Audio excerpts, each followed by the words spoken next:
40 வயசுக்கு மேல நம்ம தாண்டிட்டோம்னா என்னென்ன சாப்பாடெல்லாம் சாப்பிட்டா நம்ம என்றும் ஆரோக்கியமா இருக்க முடியும் அப்படின்னு சொல்லிட்டு நம்மளே நிறைய பேர்கிட்ட கேட்கக்கூடிய ஒரு கேள்வியா இருக்குது இன்னைக்கு. அப்ப அதை பத்தி முழுமையா நம்ம தெரிஞ்சுக்கணும் அப்படின்னு சொல்லி சொன்னோம்னா இந்த வீடியோ மூலமாக உங்களுக்கு நிச்சயமாக முழுமையா தெரியும். வாங்க பார்க்கலாம். இன்னைக்கு 40 வயசுக்கு மேல ஆயிடுச்சுன்னா தான் சுகர் வருது, பிபி வருது, ஹார்ட் அட்டாக் வருது, ஸ்ட்ரோக் வருது, கிட்னி ஃபெயிலியர் ஆகுது, லிவர் ப்ராப்ளம் வருது. இப்படி பல பிரச்சனைகளை சந்திக்கக்கூடிய ஒரு சூழல் இருக்குது. படித்து பரீட்சை எழுதுகிற மாதிரி இருக்குது ஒவ்வொரு வருடங்களையும் தாண்டதே இன்னைக்கு. அப்படி ஒரு சூழல் இருக்குது. அப்போ இது மாதிரியான பரீட்சையெல்லாம் நம்ம எழுதாமல் எப்போவுமே பார்த்திங்கன்னா நல்லா ஆரோக்கியமாக ஹெல்த்தியாக ஹாப்பியாக இருக்கணும்னா அதற்கு அவசிய தேவை உணவு முறை தான். அந்த உணவு முறையை நாம் எப்படி ஃபாலோ பண்ணோம்னா நம்மளுடைய லைஃப் டைம் வரைக்கும் ஆரோக்கியமாக ஹாப்பியாக வாழ முடியும் அப்படின்னு சொல்லி பார்த்தோம்னா அதற்கு நம்மளுடைய முன்னோர்கள் அருமையான ஒரு விஷயம் சொல்லியிருக்கிறாங்க. என்ன அப்படின்னா, காலை இஞ்சி கடும் பகல் சுக்கு மாலை கடுக்காய் தினம் ஒரு வேளை உண்டு வருகையில் கோலூன்றி நடப்பவனும் கோலின்றி நடப்பானே அப்படின்னு. எப்படி பாருங்க, நமக்கு மூன்றாவதாக ஒரு கால் தேவைப்படுது ஆஃப்டர் 45. அந்த மூன்றாவதாக ஒரு கால் இல்லாமல் அந்த கோலை தூக்கி போட்டு நடக்கணும் அப்படின்னு சொல்லி சொன்னோம்னா அதுக்கு இதை மட்டும் கடைபிடிங்க அப்படின்னு சொல்லிட்டு ரொம்ப அற்புதமாக சொல்லியிருக்கிறாங்க. ஏன்னா அன்றைய காலகட்டத்தில் 100 வயசு 120 வயசு வரைக்கும் தாண்டி வாழ்ந்தவங்களை அவங்க பார்த்தாங்க. அவங்க 100 வயசுக்கு மேலே வாழ்ந்தவங்களுக்கு சொன்ன அறிவுரை இன்னைக்கு நமக்கு 40 வயசுக்கு மேலேயே நம்ம ஆரோக்கியமாக வாழ்கிறதுக்கு தேவைப்படக்கூடிய ஒரு விஷயமாயிருச்சு. என்றும் ஆரோக்கியமாக வாழ இவர்கள் சொன்ன இந்த பொன்மொழிகளை கடைபிடித்தாலே போதும், சூப்பராக இருக்கலாம். ஆனால் அதை எப்படி சாப்பிட்றது, எப்போ சாப்பிட்றது, எதில் கலந்து சாப்பிட்றது, இப்படியெல்லாம் நிறைய நமக்கு கன்ஃபியூஷன்ஸ் இருக்குது. அதுபோல் நம்ம உடம்புல ஆரோக்கியமாக இருக்கணும், என்றும் ஹாப்பியாக ஹெல்த்தியாக இருக்கணும்னா உங்களுடைய சிறுகுடலை தான் நீங்கள் ஆரோக்கியமாக வச்சுக்கணும். சிறுகுடலை தான் சூப்பராக செயல்படுற மாதிரி வச்சுக்கணும். இங்கே நமக்கு 40 வயசுக்கு மேலே எங்கே இந்த ப்ராப்ளம் ஆரம்பிக்குதுன்னா நம்மளுடைய ஸ்மால் இன்டெஸ்டைனில் தான். நம்மளுடைய ஸ்மால் இன்டெஸ்டைன் தான் ஜீரண மண்டலத்தில் மிக முக்கியமான பங்களிப்பு செய்யுது. இப்போ நம்ம சாப்பிட்ற சாப்பாடு பார்த்திங்கன்னா இரைப்பைக்குள்ளே உழுகுது. இரைப்பைக்குள்ளே ஹைட்ரோக்ளோரிக் அமிலம் சுரக்குது, அதை உணவை உடைக்குது. அதுக்கப்புறம் அங்கேருந்து இரைப்பையில் இருந்து ஸ்மால் இன்டெஸ்டைனுக்கு அனுப்பிடுது. இந்த ஸ்மால் இன்டெஸ்டைனில் நமக்கு ஹைட்ரோக்ளோரிக் அமிலம் சேர்ந்து வந்துருச்சு உணவில். ஆனால் அதுக்கப்புறம் தான் இங்கே தான் முழுமையாக அரைக்கப்படுது. நமக்கு ஏதோ வயிறு தான் அரைக்குதுன்னு நம்ம நினச்சிக்கிட்டு இருக்கிறோம். இங்கே வயிறு அரைக்கலை, ஸ்மால் இன்டெஸ்டைன் சிறுகுடல் தான் அரைக்குது. அந்த இடத்துல நமக்கு கல்லீரலிலிருந்து சுரக்கப்பட்ட பித்த நீரும் கணையத்தில் இருந்து சுரக்கப்பட்ட கணைய நீரும் அது போக இன்டெஸ்டைனுக்கு உள்ள நமக்கு இன்டெஸ்டினல் ஜூஸ் அப்படின்னு சொல்லி சுரக்கும். அப்போ அதுவும் சேர்ந்து நம்மளுடைய உணவை நல்ல நொதிகளாக அது உடைத்து அரைத்து அப்புறம்தான் அதிலிருந்து பார்த்திங்கன்னா எசன்ஸ் எக்ஸ்ட்ராக்ட் நமக்கு எடுக்குது. அப்போ நமக்கு விட்டமின் ஏ வேணும், விட்டமின் டி வேணும், விட்டமின் பி வேணும், விட்டமின் சி வேணும்னு சொல்லிட்டு எல்லா வைட்டமின்களுக்கும் நம்ம இந்த உணவை சாப்பிடுவோமா அந்த உணவை சாப்பிடுவோமான்னு சொல்லிட்டு நிறைய தேர்ந்தெடுக்கிறோம் பார்த்தீங்களா. ஆனால் அதை முதல்ல எப்படி சாப்பிடணும், அதில் உள்ள வைட்டமின் ஏ எப்படி நம்ம உடம்புக்குள்ள சத்துக்களாக எடுத்துக்கிறது அப்படின்றத நீங்கள் பார்க்கணும் முதல்ல. அதாவது வைட்டமின் ஏ நம்மளுடைய கண்ணுக்கு நல்லது. இந்த வைட்டமின் ஏ கிடைக்கணும்னா கருப்பு திராட்சை சாப்பிட்டோம்னா வைட்டமின் ஏ நமக்கு கிடைக்கும். அப்போ இந்த கருப்பு திராட்சையை சாப்பிட்றோம், அதில் வைட்டமின் ஏ அப்படின்ற கண்டென்ட் இருக்குது. ஆனால் அந்த வைட்டமின் ஏயை எப்படி கருப்பு திராட்சையிலேருந்து நம்ம உடம்பு எடுக்குது அப்படின்றது நமக்கு தெரியணும் இல்லையா. ஏதோ சாப்பிட்டோன்னா வந்துடுமா என்ன, கரெக்டுங்களா? வைட்டமின் ஏ உள்ள ஒரு மாத்திரைகளே இருக்குது. அந்த மாத்திரையே நம்ம சாப்பிட்றோம். ஆனால் அதில் இருக்கக்கூடிய கரெக்டாக வைட்டமின் ஏ எப்படி எடுக்கப்பட்டு நம்மளுடைய ரத்தத்தில் கலக்கப்பட்டு தேவையான கண்ணுக்கு எப்படி கொண்டு போய் கொடுக்குது நமக்கு தெரியணும் இல்லையா. அதற்கு மிக முக்கியமான நபர் யார் அப்படின்னு சொல்லி சொன்னோம்னா நம்மளுடைய சிறுகுடலும் கல்லீரலும் அப்படின்னு சொல்லி சொல்லலாம்.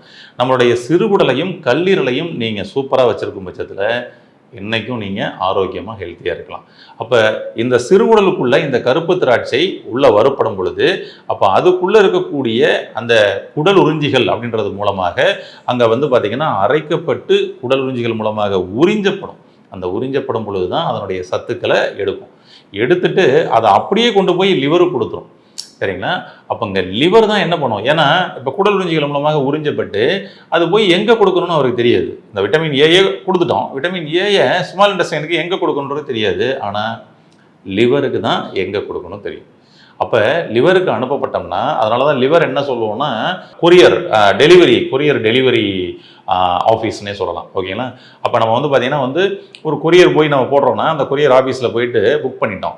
அப்போ அங்கேருந்து இது வந்து டெல்லிக்கு போகணுமா, மும்பைக்கு போகணுமா, சென்னைக்கு போகணுமா அப்படின்னு சொல்லிட்டு அங்கேருந்து பார்த்தீங்கன்னா அப்படி கவர்ஸ் எல்லாத்தையும் பிரிச்சுட்டு இதை வந்து நம்ம வந்து பஸ்ஸில் அனுப்பலாம், இதை வந்து ஃப்ளைட்டில் தான் அனுப்பணும் அப்படின்னு சொல்லிட்டு பிரித்து அனுப்புவாங்க பாருங்கள். அது மாதிரி அப்போ அது மாதிரி கல்லீரல் லிவர் என்ன பண்ணுவார், நம்ம சாப்பிட்ட சாப்பாட்டில் உள்ள சத்துக்களை குடல் மூலமாக உறிஞ்சப்பட்டு வந்துச்சு பார்த்தீங்களா, இதை விட்டமின் ஏ வந்திருக்கு, இது கண்ணுக்கு தான் போகணும்னு சொல்லிட்டு அவர் உடனே கண்ணுக்கு அனுப்பி வைப்பார்.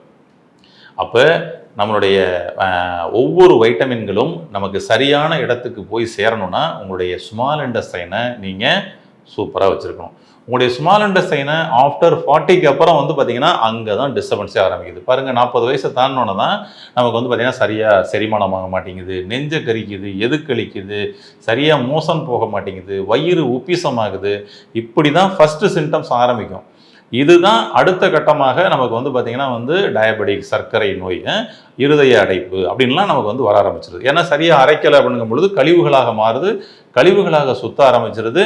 அதனால் கொலஸ்ட்ரால்ஸ் வந்து பார்த்திங்கன்னா நல்ல கொலஸ்ட்ராலுக்கு பதில் கெட்ட கொலஸ்ட்ரால்ஸ் அதிகமாக வந்து சுத்த ஆரம்பிச்சிருது. அது அடைப்புகளாகலாம் மாறுது. அப்போ நோய்களை வராமல் தடுக்கணும்னா நம்மளுடைய சிறுஉடலை பாதுகாக்கணும். என்னங்க பண்ணலாம்? நம்ம வந்து இந்த 40 வயசை தாண்டினா அப்போ நான் என்ன தான் சாப்பிடணும் அப்படின்னு சொல்லி பார்த்தோம் அப்படின்னு சொல்லி சொன்னோம்னா, 40 வயசுக்கு முன்னாடி நம்ம வந்து பார்த்திங்கன்னா அந்த கல்லை சாப்பிட்டா கூட கரையக்கூடிய வயதுன்னு சில வயது இருக்குல்ல, ஒரு 25 வயது வரை நீங்கள் வந்து பார்த்திங்கன்னா சாப்பிட்ற சாப்பாட்டில் வந்து பார்த்திங்கன்னா கொஞ்சம் மண்ணு கல் வந்துருச்சுன்னா கூட உள்ளே அரைச்சி போட்டு எடுத்து விட்டுரும். ஆமாம். ஆனால் அதே நீங்கள் ஆஃப்டர் 40க்கு அப்புறம் பாருங்கள், நீங்கள் உங்களால் முழுங்க கூட முடியல, அந்த மாதிரி ஒரு கல் ஒன்று சேர்ந்து உள்ளே போச்சுன்னா. கரெக்டுங்களா? ஆமாம். அப்போ இந்த கல்லை சாப்பிட்டாலும் கரைக்கக்கூடியது மாதிரி வந்து இருந்தது நம்மளுடைய ஸ்மால் இன்டெஸ்டைன் ஏன் அங்கே வந்து பலம் இழந்து போச்சு? அதற்கு அடுத்து நம்ம என்ன பண்ணணும் அப்படின்னா, நீங்கள் பாருங்கள், 3 வேளை உணவுகளுமே மாவு பொருள் உள்ள உணவுப் பொருட்களாக தான் எடுத்துக்கிட்டு இருக்கிறீங்க. அதாவது நிறைய பேர்கிட்ட நம்ம வந்து வர்ற கிளைண்ட்ஸ்கிட்ட நம்ம கேட்டோம் அப்படின்னு சொல்லி சொன்னோம்னா என்ன சொல்கிறாங்க, காலையில், மதியம், நைட்டு 3 வேளைக்கு என்னங்க சாப்பிடுவீங்க சொல்லுங்கள் அப்படின்னு சொல்லி சொன்னால், காலையில் இட்லி தோசைங்க, மதியம் சாப்பாடுங்க, நைட்டுக்கு திரும்ப டிஃபனுங்க. நைட்டுக்கு டிஃபன் என்னங்கன்னா திரும்பவும் அதே போல் தோசை இல்லை இட்லி அதாங்க அப்படின்னு. இப்போ என்னென்னா நம்ம சாப்பிட்றோம் இல்லையா, சாப்பிடும் பொழுது நம்மளுடைய கண்ணுக்கு, நம்மளுடைய நாக்குக்கு, நம்மளுடைய காதுக்கு, நம்மளுடைய மூக்குக்கு, அதாவது இந்த சென்ஸ் ஆர்கனுக்கு எல்லாம் தான் தெரியும் இது வந்து இட்லி, இது சப்பாத்தி, இது ஆம்லேட்டு, இது சிக்கனு, இது மட்டன்னு தெரியும். புரியுதுங்களா? நம்ம நாக்கில் வைக்கப்படும் பொழுது இது இட்லி சாம்பார் அப்படின்னு தெரியும். ஆனால் வயிற்றுக்குள்ளே போனதுக்கப்புறம் அது வந்து பார்த்திங்கன்னா அப்படி பார்க்குறதில்ல. இது எல்லாமே அரிசி, இது ஒரு மாவு பொருள் அப்படின்றதான் பார்க்குது. அப்போ நீங்கள் இட்லியை சாப்பிடும் பொழுது நாக்கில் தான் இட்லின்னு தெரியுது, வயிற்றுக்குள்ளே போனோன்னா அது அரிசி மாவு. தோசை சாப்பிட்றீங்க, டிஃப்ரெண்ட்டாக சாப்பிட்றீங்கன்னு நினச்சிட்டு சாப்பிட்றீங்க, அதுவும் உள்ள வயிற்றுக்குள்ளே போனோன்னா அது அரிசி மாவு அப்படிங்குது. அதே போல் அரிசி சாப்பிட்றீங்க, சாப்பாடு சாப்பிட்றீங்க, சரிங்களா? அப்போ சாப்பாடு சாப்பிட்றீங்க, அதுவும் உள்ளே போனோன்னு வந்து பார்த்தீங்கன்னா நமக்கு அரிசி மாவு அப்படிங்குது. நாக்கு மட்டும்தான் இதை டிஃப்ரெண்ட்டாக சொல்லுது. இது பிரியாணி அப்படின்னு சொல்லுது நாக்கு, உள்ளே போனால் இது அரிசி மாவு அப்படின்னு சொல்லுது வயிறு. கரெக்டுங்களா? பாருங்க, இப்படி மாவு பொருள் உள்ள உணவுகளையே நீங்கள் அதிகமாக வந்து உள்ளே எடுத்துக்கிட்டே இருக்கிறீங்கன்னா அப்போ இங்கே அரைக்கிற மிஷின் என்ன ஆகும்? சரிங்களா? அதனால தான் வந்து பார்த்திங்கன்னா நமக்கு ஸ்மால் இன்டெஸ்டைன் வந்து பலமிழந்து போகக்கூடிய ஒரு வேலை நடக்குது. அப்போ உணவுகளில் வந்து பார்த்திங்கன்னா நம்ம எப்படி எடுத்துக்கலாம் அப்படின்னு சொல்லி சொன்னால், 3 வேளை உணவுமே மாவு பொருளாக எடுத்துக்கிறத விட்டுட்டு ஒரு வேளை உணவில் நீங்கள் மாவு பொருள் எடுத்துக்கலாம். ஒரு வேளை உணவை வந்து பார்த்திங்கன்னா நீங்கள் நல்ல ஈஸியாக செரிமானமாகிற மாதிரி உணவாகவும், ஹீலிங் பண்ணுற மாதிரி உள்ள உணவாகவும், கழிவு நீக்கம் உள்ள உணவாகவும் நீங்கள் எடுத்துக்கிட்டிங்கன்னா உங்களுக்கு ஸ்மால் இன்டெஸ்டைன் சூப்பராக இருக்கும். அப்படி என்னங்க பண்ணலாம் அப்படின்னு சொல்லி சொன்னோம்னா, அது காலை உணவு அல்லது இரவு உணவு. இந்த 2 வேளை உணவு இருக்கு இல்லையா, இதை வந்து பார்த்திங்கன்னா சீக்கிரமாக செரிமானமாகிற மாதிரி உணவாக மாற்றி பாருங்களேன். உங்களுடைய ஸ்மால் இன்டெஸ்டைன் சந்தோஷப்படும், உள்ள குதூகலிக்கும், உங்களுக்கு கேஸ் ட்ரபிள், நெஞ்சு கரிப்பு எதுவும் வராது. அப்படி என்னங்க சீக்கிரமாக செரிமானமாகிற மாதிரி உணவு சாப்பிட்லாம் அப்படின்னு சொல்லி சொன்னோம்னா, அதுவுமே நீராவியில் வேக வைக்கப்பட்ட உணவுகள். அதுக்கப்புறம் வந்து பார்த்திங்கன்னா நீராவியில் வேக வைக்கப்பட்டு நம்ம வந்து வெஜிடபிள்ஸ் எடுத்துக்கலாம், ஆமாம், கீரைகள் எடுத்துக்கலாம், அந்த மாதிரி நீராவியில் வேக வைக்கப்பட்ட உணவுகள். அதே போல் வந்து பார்த்திங்கன்னா வந்துட்டு இட்லி, இடியாப்பம் அது மாதிரி கூட நீராவியில் வேக வைக்கப்பட்டு எடுத்துக்கலாம். ஆனால் ஒன்று என்னென்னா, ஒரு மதிய நேரத்தில் நீங்கள் வந்து மாவு பொருளான அரிசி சாப்பிட்ருக்கீங்க அப்படின்னா, இரவு நேரத்தில் வந்து பார்த்திங்கன்னா வந்துட்டு நீராவியால் வேக வைக்கப்பட்ட உணவுகளில் நீங்கள் பாரம்பரிய நம்மளுடைய அரிசி, பாரம்பரிய நம்மளுடைய சிறு குறு தானியங்கள் இதில் நீங்கள் அந்த மாதிரி வந்து இட்லி, தோசை அப்படி கூட நீங்கள் வந்து பண்ணி சாப்பிட்டுக்கலாம். அது கொஞ்சம் பெஸ்ட்டாக இருக்கும். அதே போல் காலை உணவு, ஒரு வேளை உணவு மட்டும் வந்து பார்த்திங்கன்னா இயற்கை உணவுகளாக, அன்குக்குடு ஃபுட்டு உணவுகளாக காலை உணவை நீங்கள் எடுத்துக்கிட்டீங்க அப்படின்னா உங்களுடைய ஸ்மால் இன்டெஸ்டைன் உங்களுக்கு டெய்லி நன்றி சொல்லிக்கிட்டு இருக்கும். அதாவது பல உணவுகள் பல உணவுகள் காலை உணவுகள் நம்ம எடுக்கப்படும் பொழுது உங்களுடைய ஸ்மால் இன்டெஸ்டைன் வந்து பார்த்திங்கன்னா குதூகலமாக இருக்கும். இந்த ஆசிட்ஸ் எல்லாத்தோட செலவுலாம் மிச்சமாகும், அது வேலை பார்க்கலாம் மிச்சமாகும். அப்போ ஹீலிங் வேலை நல்லா நடக்க ஆரம்பிக்கும். உங்களுடைய ஸ்மால் இன்டெஸ்டைனில் குடல் உறிஞ்சிகள் மூலமாக சத்துக்கள் உறிஞ்சப்பட்டு அங்கங்கே போகக்கூடிய பாதைகள் ஃப்ரீயாகும். கொலஸ்ட்ரால் உங்களுக்கு இருக்குதா, நீங்கள் காலை உணவு ஒருவேளை உணவு நம்ம மாற்றுறோம் அப்படின்னு சொல்லி சொன்னோம்னாலே உங்களுடைய கொலஸ்ட்ரால் கண்ட்ரோல் ஆகும். பிபி உங்களுக்கு இருக்குதா, 40 வயசு தாண்டிடுச்சுங்க, பிபி மட்டும் என்னை பிடிச்சிக்கிச்சுங்க அப்படின்னா பரவாயில்ல, நீங்கள் ஒருவேளை உணவு காலை உணவை பல உணவுகளாக எடுங்க. இரவு உணவு அதுபோல் வந்து பார்த்திங்கன்னா நீராவியால் வேக வைக்கப்பட்ட உணவுகள் எடுங்க. இது வந்து உங்களுக்கு இந்த ஸ்மால் இன்டெஸ்டைன், லார்ஜ் இன்டெஸ்டைனும் நல்லா ஃப்ரீ பண்ணி கொடுத்துருங்க. கேஸை ரிலீஸ் பண்ணி கொடுத்துரும், கொலஸ்ட்ரால் ஃபார்ம் ஆகாமல் பார்த்துக்குறோம், ஃபேட்டி லிவர் வராமல் தடுக்கும். அப்படி ஒரு விஷயத்தை பண்ணி கொடுக்கும். அதான் சொல்லிட்டேன், உங்களுடைய ஸ்மால் இன்டெஸ்டைன் அண்ட் லிவர் இந்த ரெண்டை பாதுகாத்தீங்கன்னா ஆஃப்டர் 40 அப்படின்றது வந்து பார்த்திங்கன்னா ஒரு இனிய பயணமாக இருக்கும். அதுபோல் நம்மளுடைய முன்னோர்கள் சொன்ன காலை இஞ்சி, கடும்பகல் சுக்கு, மாலை கடுக்காய், தினம் ஒரு வேளை உண்டு வருகையில் கோலூன்றி நடப்பவனும் கோலின்றி நடப்பானே அப்படின்னு இருக்கிறாங்க. அப்போ என்ன பண்ணுங்க, காலையில் இஞ்சி, இது வந்து பார்த்திங்கன்னா நம்ம காலையில் பிரேக்ஃபாஸ்ட்டுக்கு முன்னாடி நம்ம வந்து பார்த்திங்கன்னா வந்துட்டு ஒரு இஞ்சி டீ நம்ம எடுத்துக்கிறது ரொம்ப நல்லது. உணவுலலாம் நம்ம சேர்த்துக்கலாம், ஆனால் வந்து பார்த்திங்கன்னா நீங்கள் ஒரு இஞ்சி டீ பண்ணி சாப்பிடுங்க, ரொம்ப அற்புதமாக இருக்கும். இஞ்சி டீ எப்படிங்க சாப்பிட்லாம் அப்படின்னோம்னா, ஒரு டம்ளர் தண்ணி எடுத்துக்கோங்க, இஞ்சியில் மேல் தோலை நல்லா சீவிடுங்க. மேல் தோலை சீவிட்டு அதை வந்து சின்ன சின்ன பீஸாக கட் பண்ணி அந்த தண்ணியில் போட்டு அப்படியே பாயில் பண்ணுங்கள். ஒரு 1.5 டம்ளர் தண்ணியை 1 டம்ளராக சுண்ட வைக்கிற அளவுக்கு நீங்கள் பாயில் பண்ணுங்கள், போதும். அதோட எசன்ஸ் நல்லா இறங்கிருங்க, அவ்வளோதான். இறங்கினதுக்கப்புறம் அதை அப்படியே வடிகட்டிட்டு அதில் வந்து பார்த்திங்கன்னா ஒரு ஸ்பூன் தேன் கலந்துக்குங்க, அவ்வளோதான். இஞ்சி தேன், அவ்வளோதாங்க. ஒரு ஸ்பூன் தேன் கலந்துக்குங்க. இதை வந்து பார்த்திங்கன்னா வந்துட்டு காலையில் அப்படியே சிப் பண்ணி சாப்பிடுங்க. இஞ்சி தேன் டீ ரொம்ப அற்புதமாக இருக்குங்க. காலையில் இஞ்சியை நம்ம சேர்க்குறோம், தேனை வந்து எந்த உணவோட சேர்த்தாலும் அந்த உணவு கெட்டு போகாது. அது மட்டுமல்லாமல் இரத்தத்தில் வேகமாக கலக்கப்படும். இஞ்சி இருக்குது பார்த்திங்கன்னா, உங்களுடைய நரம்பு மண்டலங்களை அனைத்தும் பலப்படுத்திடும்.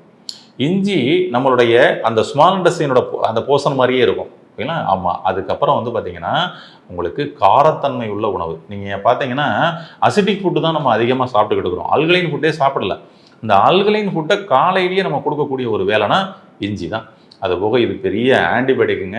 நம்ம உடம்புல ஆறாத புண்கள் உள்ள உள்புண்ணெலாம் இருக்குதுன்னா அதுக்கும் இது வந்து பயன்படும். அந்த புண்ணில் ஏதாவது இன்ஃப்ளமேஷன் இருக்குதுன்னா அதையுமே கிளியர் பண்ணி கொடுத்துரும். அப்படி ஒரு விஷயம் அது. அதை காலையில் இந்த மாதிரி ஒரு டீ எடுத்துங்க, பெட்டர். இது போக மதிய உணவு இருக்கு இல்லையா, இந்த மதிய உணவுக்கு அப்புறம் என்ன சொல்கிறாங்க, காலை இஞ்சி, கடும்பகல் சுக்கா. அவ பாருங்கள், மதிய உணவு எடுத்துகிட்டு அதுக்கப்புறம் இரவு உணவுக்கும் மதிய உணவுக்கும் நடுவில், அதாவது ஈவினிங் வந்து ஒரு 4-5 o'clock அந்த மாதிரி வச்சுக்கோங்களேன். அந்த 4 o'clock 5 o'clock ரேஞ்சில் நீங்கள் வந்து பார்த்திங்கன்னா ஒரு சுக்கு டீ, அவ்வளோதான். இதை வந்து சுக்கை வந்து நம்ம வந்து டீயாகவே நம்ம வந்து சாப்பிட்டுக்கலாம். இதுவும் அதே போல் தான், இஞ்சி, இது வந்து சுக்கு, அவ்வளோதான். அப்போ இந்த சுக்கு டீயும் எப்படி போடணும் அப்படின்னு சொல்லி சொன்னோம்னா அது நமக்கு ஈஸியாக நமக்கு தெரிஞ்ச விஷயம் தான். சுக்கு மல்லி காஃபி பெரும்பாலும் அநேக பேர் வீட்டில் வந்து பண்ணி சாப்பிட்ருப்பீங்க. அதுபோல் வந்து பார்த்திங்கன்னா இந்த சுக்கு அதுபோல் வந்து பார்த்திங்கன்னா தட்டி இதே போல் சுடுதண்ணில் நல்லா கொதிக்க வச்சு அதோட எசன்ஸை நல்லா இறக்கி திரும்ப இதில் அதே போல் வந்து பார்த்திங்கன்னா தேன் கலந்து சாப்பிடுங்க. சுக்கு டீ டைரெக்டாக சுக்கு தான், தேவைப்பட்டால் நம்ம வந்து சுக்கு மல்லி காஃபியாக கூட போட்டு சாப்பிடலாம், தவறு இல்லை. அதே போல் இரவு வந்து பார்த்திங்கன்னா வந்துட்டு நமக்கு வந்து கடுக்காய். இந்த கடுக்காய் அப்படின்றது நம்மளுடைய சிறுகுடலையும் பெருங்குடலையும் சீராக நம்ம வச்சுக்கிறதுக்கு, கழிவை நீக்கிறதுக்கு ரொம்ப அற்புதமான ஒரு நமக்கு வந்து ஒரு மூலிகையாக இருக்குது கடுக்காய். ஆமாம், இந்த கடுக்காய் இன்னும் பல வேலைகள் நமக்கு வந்து பண்ணுங்க. அதாவது என்றும் இளமையாக வச்சுக்கக்கூடிய ஒரு விஷயத்துக்கு கடுக்காய் ரொம்ப முக்கியமான ஒரு விஷயம். ஃபேஸ் முகத்தில் இருக்கக்கூடிய சுருக்கங்கள் மறைவதற்கும், முகத்தில் இருக்கக்கூடிய முகப்பருக்களின் அந்த கருப்பு மறைவதற்கு கூட இந்த கடுக்காய் வந்து நமக்கு வந்து பயன்படும். கடுக்காயை தினமும் இரவு நீங்கள் வந்து ஒரு ஸ்பூன் வந்து பார்த்திங்கன்னா வந்து ஒரு டம்ளர் தண்ணியில் போட்டு கலந்து அதை அப்படியே சாப்பிட்டு வரும் பொழுது காலையில் நமக்கு மோஷன் ஃப்ரீ ஆயிரும், கேஸு பிரிஞ்சிரும், அவ்வளோ அருமையாக இருக்கும். இதை நம்ம எடுத்துகிட்டு வரலாம். அப்போ இந்த 3ஐயும் நம்ம வந்து சரியாக கடைபிடிக்கப்படும் பொழுது என்றும் இளமையாக இருக்கலாம். இன்னும் எல்லாருக்கும் எப்பயும் எனர்ஜியாக இருக்கிற மாதிரி ஒரு எனர்ஜி ட்ரிங்க் ஒன்று சொல்கிறேன். இந்த ஆஃப்டர் 40க்கு மேலே எல்லா சத்துக்களும் நம்ம கிடைக்கக்கூடிய ஒரு எனர்ஜி ட்ரிங்க் ஒன்று இருக்குது. அதை எடுத்துக்கோங்க. ஒரு நாள் முழுவதும் நீங்கள் எனர்ஜியாக இருக்க முடியும். காலை ஒரு வேளை அந்த மாதிரி எடுத்தோம்னா என்ன எனர்ஜி ட்ரிங்க் அப்படின்னு சொல்லி சொன்னோம்னா, நட்ஸு வகைகள் எல்லாத்தையும் வந்து கொஞ்சம் கொஞ்சம் எடுத்துக்கங்க. அதாவது ஒரு 4 பாதாம் பருப்பு ஓகேங்களா, ஒரு 4 முந்திரி பருப்பு, அதுக்கப்புறம் வந்து பார்த்திங்கன்னா கொஞ்சம் ஒரு 4 பிஸ்தா அந்த மாதிரி எடுத்துக்கங்க. அதுபோல் ட்ரை ஃப்ரூட்ஸில் கொஞ்சம் கருப்பு திராட்சை, ஒரு 2 பேரிச்சம்பழம், 2 அத்திப்பழம் அந்த மாதிரி எடுத்துக்கோங்க. இது எல்லாம் சேர்த்து அப்படியே ஒரு ஜூஸ் பண்ணுங்கள். அப்படியே ஒரு ஜூஸ் பண்ணி காலையில் நீங்கள் வந்து பார்த்திங்கன்னா, அதாவது காலையில் பிரேக்ஃபாஸ்ட்டுக்கு முன்னாடியே ஓகேங்களா, இதை வந்து எடுத்துக்கங்க. நல்லா அப்படியே சிப் பண்ணி கொடுங்க. ஜூஸ் பண்ணி அடிச்சுட்டு சிப் பண்ணி குடிங்க. ரொம்ப அற்புதமாக இருக்குங்க. அன்றைய நாள் முழுவதும் மட்டும் இல்லை, உங்களுடைய வாழ்நாள் முழுவதும் இதிலிருந்து கிடைக்கக்கூடிய உயிர் சக்தி நமக்கு வந்து பார்த்திங்கன்னா வந்து நமக்கு அதை ப்ரொடியூஸ் பண்ணி கொடுக்கும். அதனால் ஃபுல்லாக நம்ம எனர்ஜியாக இருக்க முடியும். என்றும் ஆரோக்கியமாக ஹெல்த்தியாக வாழ்வதற்கு இவை அனைத்தையும் ரெகுலராக கடைபிடித்து வாழ வாழ்த்துக்கள்.